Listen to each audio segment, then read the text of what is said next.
Today our guest in Yerevan studio is EU Այսօր Երևանյան տաղավարում մեր հյուրն է Հարավային Կովկասում եւ Վրաստանի ճգնաժամի հարցերով Եվրամիության հատուկ ներկայացուցիչ Տոյվո Կլաարը։ Պարոն Կլաար, բարի գալուստ Երևանի մեր տաղավար, շնորհակալություն այս հարցազրույցի համար։ Պատերազմի մեկնարկից ի վեր սա ձեր առաջին այցն է, թույլ տվեք հարցազրույցը սկսել հարցնելով, թե ինչու եք եկել Հայաստան, որն է ձեր առաքելությունն այս այցի շրջանակներում։ Արդյոք կկարողանաք նաեւ այցելել Լեռնային Ղարաբաղ, ենթադրում եմ վերադարձող փախստականների մարդասիրական կարիքները գնահատելու համար։ Ադրբեջանը թույլ կտա ձեզ գնալ այնտեղ, ինչպիսի պայմանավորվածություններ ունեք։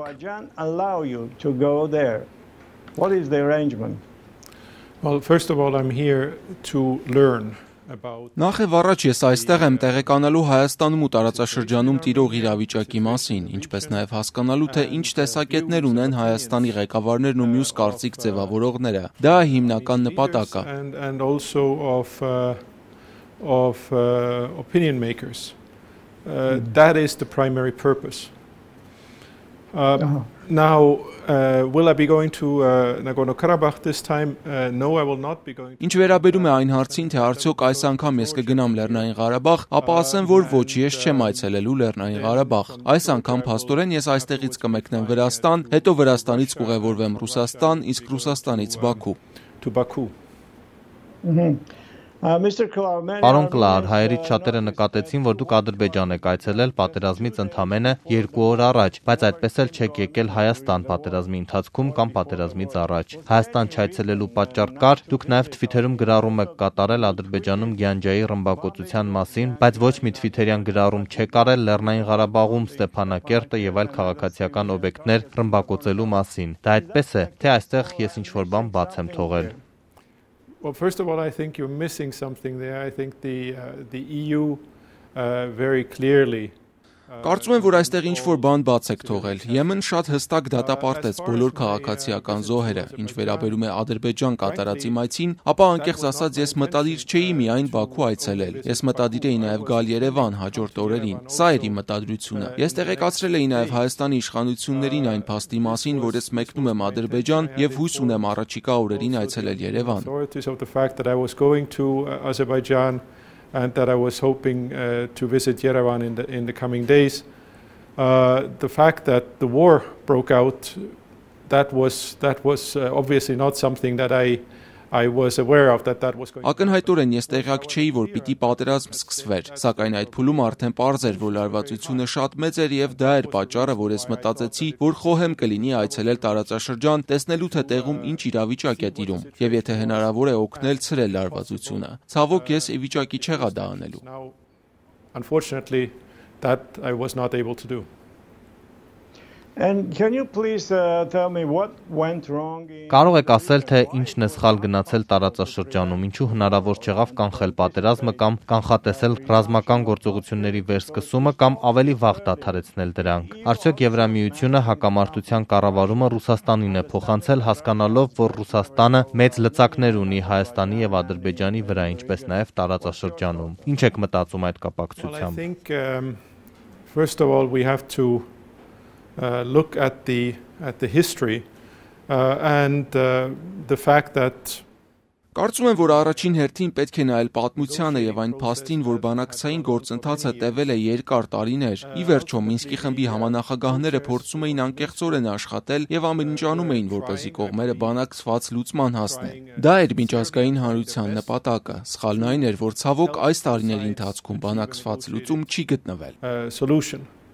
That was the objective of the international community, and so what went wrong was that unfortunately a negotiated solution was not found over these many years. As far as did the EU outsource Ինչ վերաբերում է նրան, թե արդյոք Եմեն ճգնաժամի կառավարումը հանձնեց Ռուսաստանին, ոչ, Եմեն կանգնած էր Մինսկի խմբի եվրոպացի համանախագահի թիկունքում։ Դա շատ գիտակցված որոշում էր։ Ֆրանսիան, որպես Մինսկի խմբի եվրոպացի համանախագահ, ստացավ լիակատար աջակցություն Եվրամիության մյուս անդամներից, եւ դա շատ շուտ էր որոշվել, որ Եմեն չի փորձելու միջամտել այս հակամարտության կարգավորմանը։ Փոխարենը ամուր կսատարի եվրոպացի համանախագահին եւ Մինսկի խմբին ընդհանրապես։ We would take somewhat of a backseat and instead support firmly the European co-chair and the Minsk group as a whole. Ռուսաստանի դեմ առկա եւ սպասվող պատժամիջոցների պայմաններում ինչպես է Եվրամիությունը համագործակցելու Մոսկվայի հետ Լեռնային Ղարաբաղի հարցում։ Դա հնարավոր կլինի։ Interacted and I have personally had many meetings in Moscow over. Կարծում եմ, որ մենք գործակցել ենք եւ ես անձամբ շատ հանդիպումներ եմ ունեցել Մոսկվայում այս տարիների ընթացքում։ Իսկ Լեռնային Ղարաբաղի դեպքում, ինչպես նաեւ Վրաստանում հակամարտության դեպքում, մենք կշարունակենք շփումներ ունենալ եւ աշխատել Ռուսաստանի հետ։ Have contacts and to work with Russia. Իսկ ինչպիսին է Եվրամիության դիրքորոշումը 5 տարի ժամկետով ավտոմատ երկարացման հնարավորությամբ Լեռնային Ղարաբաղում տեղակայված ռուսական խաղաղապահ ուժերի նկատմամբ։ Դուք այս կապակցությամբ մտահոգություններ ունեք, թե ոչ։ Any worries on this or not? Frankly, I think that it was a great achievement to have a ceasefire. Անկեղծ ասած կարծում եմ, որ հրադադար ունենալը մեծ ձեռքբերում էր եւ Ռուսաստանին պետք է գովաբանել այն բանի համար, որ նոյեմբերին կարողացավ հասնել հրադադարի։ Իսկ խաղաղապահ ուժերի տեղակայումը նպաստել է անվտանգության հաստատմանը եւ դա ողջունելի է։ Bring security and that is to be welcomed. Now of course this is only part of the way in the sense that we have not a peace settlement, we have a ceasefire. But as far as Իհարկե սա ճանապարհի մի մասն է միայն այն իմաստով, որ մենք խաղաղ կարգավորում չունենք, ունենք հրադադար, բայց ողջունելի է այն փաստը, որ Ռուսաստանը պատրաստ էր այդքան ներգրավել, եւ մենք ասել ենք, որ դա լավ բան է։ And how about OSCE Minsk group now? I think it's sort of very difficult and very controversial environment now for Իսկ ինչ կասեք ԵԱՀԿ Մինսկի խմբի մասին, կարծում եմ, որ ԵԱՀԿ Մինսկի խմբի համանախագահների համար շատ դժվար եւ հակասական միջավայր է ձևավորվել իրենց ջանքերը վերսկսելու, կրկնապատկելու առումով, եւ եթե նույնիսկ դրանք հաջողության հասնեն, որն է լինելու օրակարգի թիվ 1 կամ թիվ 2 թեման։ Well, I know that the Minsk group co-chairs are working very hard to restart a process of Գիտեմ, որ Մինսկի խմբի համանախագահները շատ քրտնաջան աշխատում են բանակցությունների գործընթացը վերսկսելու համար, քանի որ իրոք կան շատ հարցեր, որոնք արկախված են։ Եվ ինչպես ես ասացի, մենք խաղաղ կարգավորում չունենք, մենք ունենք հրադադար եւ հետեւաբար Մինսկի խմբի համանախագահները շատ քրտնաջան աշխատում են քննարկումները վերսկսելու ուղղությամբ, օգնելով կողմերին հասնել իրական խաղաղության։ Of course, one very important issue that is on the agenda of the co-chairs is access to Nagorno-Karabakh and also Իհարկե, մի շատ կարևոր հարց, որը գտնվում է համանախագահների օրակարգում, դա Լեռնային Ղարաբաղի մուտքի հասանելիությունն է նաև կողմերին նույն սեղանի շուրջ նստեցնելը։ Դա դեռ դժվար է, բայց ես կարծում եմ, որ դա ի վերջո բխում է թե Երևանի, թե Բաքվի շահերից, որ Մինսկի խմբի համանախագահները կրկին ներգրավեն ու Երևանն ու Բաքուն իրենք էլ կրկին ներգրավեն այս հովանու ներքո։ Ինչ նկատի ունեք ասելով, որ մուտքը խնդիր է Մինսկի խմբի համար։ Արդյոք սա նշանակում է, որ նրանք այժմ չեն կարող գնալ Լեռնային Ղարաբաղ։ Դա եք փորձում ասել։ What are you trying to say? No, I think that they are still discussing on how and when they will go to Ոչ կարծում եմ, որ նրանք դեռ քննարկում են, թե ինչպես եւ երբ են մեկնելու Լեռնային Ղարաբաղ, եւ ես կարծում եմ, որ հենց դրա վրա էլ աշխատում են։ Վստահ եմ, որ մոտ ապագայում նրանք կայցելեն այնտեղ եւ դա նույնպես բխում է Եվրամիության ՄԱԿ-ի շահերից՝ գնալ Լեռնային Ղարաբաղ, մուտք ունենալ դեպի Լեռնային Ղարաբաղ եւ ներկա լինել Լեռնային Ղարաբաղում։ And by the way, when I've asked the number Իդեպ, երբ ես հարցրեցի բանակցությունների օրակարգի թիվ 1 կամ թիվ 2 թեմաների մասին, ես նկատի ունեի արդյոք դրանց թվում կլինի նաև կարգավիճակի հարցը, որը նախկինում օրակարգի եթե ոչ առաջին, ապա երկրորդ կամ երրորդ թեման էր։ Որքանով է կարևոր այժմ լուծում գտնել Լեռնային Ղարաբաղի կարգավիճակի վերաբերյալ, թե այդ հարցն արդեն փակված է։ How important is it now finding a solution over the status of Nagorno-Karabakh, or that issue is closed already? What's the status of that? Well, first of all, I think that is a question that one should ask of the Minsk Group co-chairs. As you know, the European Union is not... Նախ եւ առաջ կարծում եմ դա մի հարց է, որը պետք է տալ Մինսկի խմբի համանախագահներին, ինչպես գիտեք, Եվրամիությունը Մինսկի խմբի համանախագահող կողմ չի հանդիսանում։ Կարծում եմ, որ համապարփակ կարգավորումն անհրաժեշտ է ամբողջ տարածաշրջանին, բայց ինչ վերաբերում է առաջնահերթություններին, դրանց հաջորդականությանը եւ մեթոդներին, ապա ես կարծում եմ, որ իսկապես կթողնեի դրա պատասխանը Մինսկի խմբի համանախագահներին, նրանցից մեկին։ And methods there, I think I would really leave the answer to the Minsk Group co-chairs, one of them. Mr. Ambassador, can we say that Europe failed Armenia and Armenian democracy by... Պարոն Կլաար, կարող եք ասել, որ Եվրոպան չի արդարացրել Հայաստանի եւ հայկական ժողովրդավարության հույսերը, քանի որ դադարեցնելով պատերազմը եւ խաղաղապահներ տեղակայելով Լեռնային Ղարաբաղում, Ռուսաստանը մեծացրել է իր անմիջական ազդեցությունը Հայաստանի ազգային անվտանգության եւ ամենակարևորը նաեւ Հայաստանի ներքին քաղաքականության վրա, եւ Փաշինյանի ժողովրդավարական ճանապարհով ընտրված կառավարությունը հսկայական ճնշման տակ է հայտնվել հրաժարական տալու պահանջի պատճառով։ Ընթանում են փողոցային ցույցեր, ընդդիմության բողոքի ակցիաներ։ Ընդդիմությունը մեղադրում է Փաշինյանին ազգային շահը դավաճանելու, պատերազմը սխալ կառավարելու մեջ, որի պատճառով հազարավոր երիտասարդ զինվորներ կյանք են կորցրել։ Լեռնային Ղարաբաղը կորցրեց նաև տարածքներ։ Well, first of all, I do not agree with those who say, as you just said,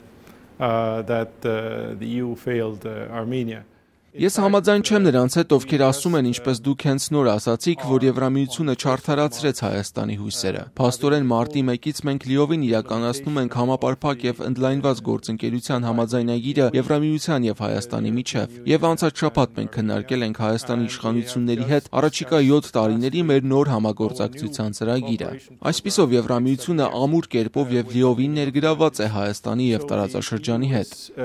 Firmly and fully involved with Armenia and with the region, and moreover, during the COVID pandemic and in the post-war period, the EU has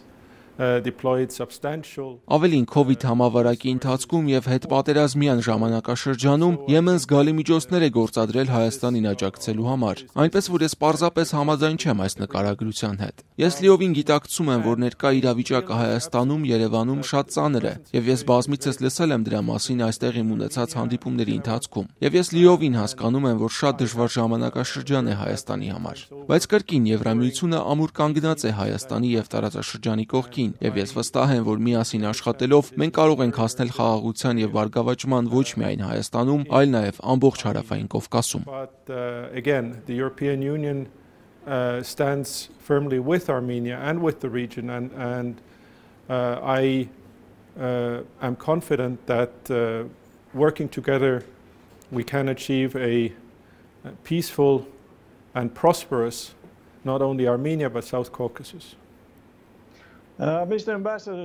Պարոն դեսպան, իրական հավանականություն կա, որ Հայաստանում ժողովրդավարությունը որոշ դերակատարների կողմից կզրոյացվի։ Օրինակ կան մարդիկ, որոնք կոչ են անում բռնի գործողություններ իրականացնել Հայաստանի կառավարության դեմ։ Մտավախություն չունեք, որ ինչ-որ բան կարող է պատահել այս շատ երիտասարդ ժողովրդավարության հետ։ There are those who are calling even, violent actions against the Armenian government. I mean, aren't you afraid that something can happen to this very young democracy? Well, I can just say to that as Winston Churchill said that Դե ես կարող եմ ասել այն, ինչ ասել է Ուինստոն Չերչիլը, ես բառացիորեն չեմ մեջբերում, բայց միտքը հետևյալն է, որ ժողովրդավարությունը կատարյալ չէ, սակայն ժողովրդավարությունը վատ համակարգերից լավագույնն է։ Այսպիսով ժողովրդավարությունը կատարյալ չէ, բայց ժողովրդավարությունը լավագույն համակարգն է, որ մենք կարող ենք ունենալ։ Իսկ ժողովրդավարական հասարակություններում լարվածությունը լուծվում է քվեատուփի միջոցով, եւ դա այն է, ինչ պետք է լինի։ Եվ ես համոզված եմ, որ սա նաեւ այն ճանապարհն է, որով հայ ժողովուրդն է ցանկանում գնալ։ Tensions in democratic societies are solved through the ballot box, and that is the way it should be. And I am confident that this is also the way that the Armenian people wish it to be. And the other question, how could Եվ մյուս հարցը, ինչպես կարող է Եվրամիությունը ազդել Թուրքիայի վրա, որպեսզի այն փոխի Հայաստանի հանդեպ ագրեսիվ կեցվածքը։ Արդյոք Եվրամիությունը աշխատում է Թուրքիայի հետ այս հարցերի շուրջ։ Օրինակ, արդյոք փորձում եք համոզել Թուրքիային դադարեցնել Հայաստանի նկատմամբ ագրեսիվ հռետորաբանությունը։ persuade Turkey to stop this aggressive rhetoric against Armenia? Well, I am firmly convinced that it is in Turkey's own best interest. Դե ես համոզված եմ, որ Թուրքիայի շահերից է բխում ձեռք մեկնել Հայաստանին եւ միասին աշխատել հաղթահարելու դժվար պատմությունը եւ միասին աշխատելու ավելի լավ ապագայի համար, քանի որ Հայաստանը Թուրքիայի հարևանն է եւ հենց այդ պատճառով Թուրքիայի սեփական շահից է բխում փորձել բարելավել այդ հարաբերությունները. Work together for a better future, because Armenia is Turkey's neighbor, and for that very reason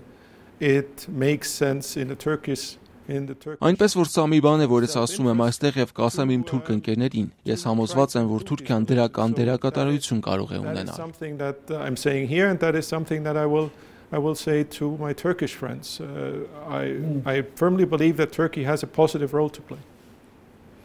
For example, will the European Union and yourself urge Turkey? Օրինակ Եվրամիությունը եւ դուք ինքներդ կհորդորեք Թուրքիային բացել Հայաստանի հետ սահմանը։ Well, I believe that the opening of all communication links would be important and would be the right thing to do. In fact, we today had a Ես հավատացած եմ, որ բոլոր հաղորդակցման կապերի բացումը կարևոր եւ ճիշտ բան կլինի։ Մենք Երևանում շատ լավ քննարկում ունեցանք, թե ինչ է խոսվում հաղորդակցման կապերի բացման համար ստեղծված եռակողմ աշխատանքային խմբում, եւ Եվրամիությունը ցանկանում է աջակցել այդ գործընթացին։ on communication links, and the EU certainly wants to support this process. Will you talk about also Կխոսեք նաև տարածաշրջանի բացման, ճանապարհների եւ հաղորդակցման կապերի ապաշրջափակման հնարավորությունների մասին։ Արդյոք կա ծրագիր այս նախագծերը աջակցելու, ֆինանսավորելու համար։ Well, in our cooperation plans between the European Union and Armenia,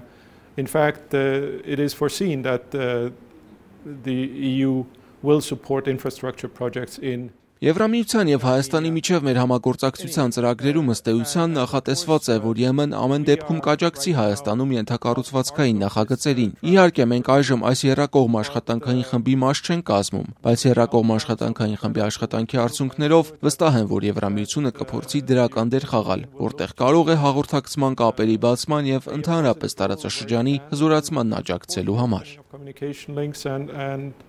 and the strengthening of the region in general.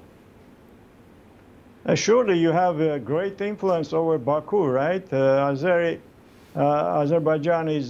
Անշուշտ դուք պետք է որ մեծ ազդեցություն ունենաք Բաքվի վրա, այնպես չէ։ Ադրբեջանը Եվրամիության տնտեսական գործընկերն է, դուք անշուշտ կարող եք ազդել նրանց որոշումների վրա, ինչպես նաև Թուրքիայի վրա։ Հիշում եմ, որ նախկինում, երբ ԵԱՀԿ Մինսկի խումբը քննարկում էր Լեռնային Ղարաբաղի վերաբերյալ վերջնական համաձայնագիրը, նրանք խոսում էին նաև Եվրամիության դոնոր երկրների տարածաշրջանում ներդրումներ կատարելու հնարավորության մասին։ Կա նման բան կամ մարդիկ մոռացել են դրա մասին։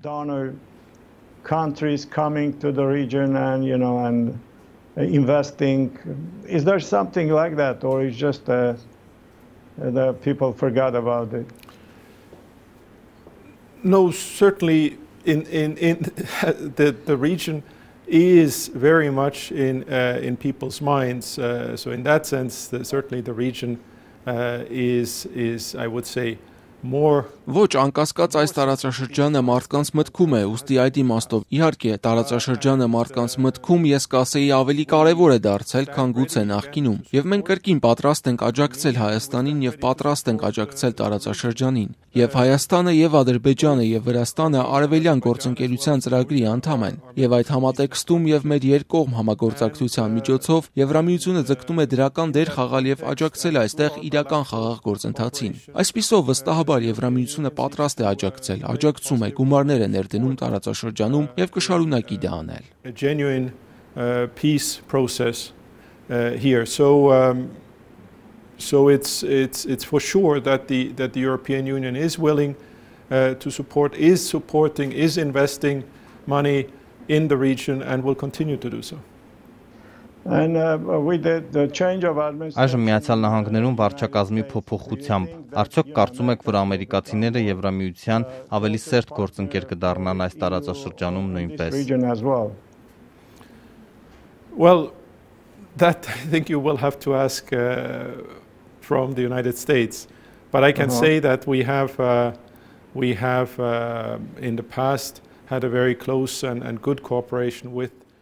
the United States. Դուք դա պետք է հարցնեք Միացյալ Նահանգներից, բայց կարող եմ ասել, որ նախկինում մենք շատ սերտ եւ լավ համագործակցություն ենք ունեցել Միացյալ Նահանգների հետ։ Ես անձամբ Մինսկի խմբի ամերիկացի համանախագահի հետ շատ սերտ հարաբերությունների մեջ եմ։ Այսպիսով ես վստահ եմ, որ Միացյալ Նահանգները կմնան ներգրավված տարածաշրջանում։ Ինչ վերաբերում է ճշգրիտ չափին եւ ճշգրիտ ծրագրերին, ապա կարծում եմ, որ դուք պետք է դա հարցնեք ԱՄՆ ներկայացուցիչներից։ Ask of American representatives. Mr. Ambassador, last comment and question. I think it seems to me that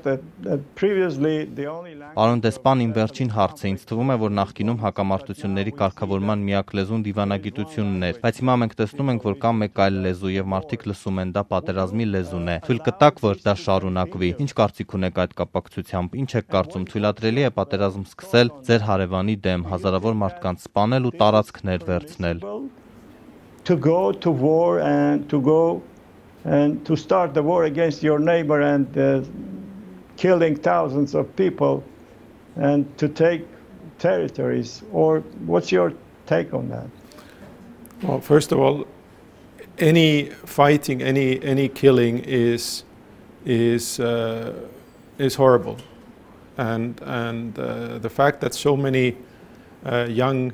Ցանկացած կռիվ, ցանկացած սպանություն սարսափելի է, եւ այն փաստը, որ այդքան շատ երիտասարդներ են զոհվել, ահռելի ողբերգություն է։ Եվ ես չեմ կարող հասկանալ, ուղեղիս մեջ չի տեղավորվում, թե դա որքան ցավ է պատճառում ընտանիքներին, հարազատներին։ Ես դա չեմ կարող հասկանալ, բայց կարծում եմ, որ այժմ ժամանակն է իրոք առավելագույնս օգտագործել հրադադարը եւ իսկապես աշխատել հակամարտության համապարփակ եւ արդարացի կարգավորման ուղղությամբ։ Եվ դա այն է, ինչ ցանկանում են անել համանախագահները, դա այն է, ինչին Եվրամիությունը ուզում է աջակցել այս տարածաշրջանում։ Work for a comprehensive and just settlement of the conflict, and that is what the co-chairs want to do. That is what the European Union wants to support in this region. Thank you very much. Շատ շնորհակալ եմ այս հարցազրույցի համար։ Շնորհակալություն։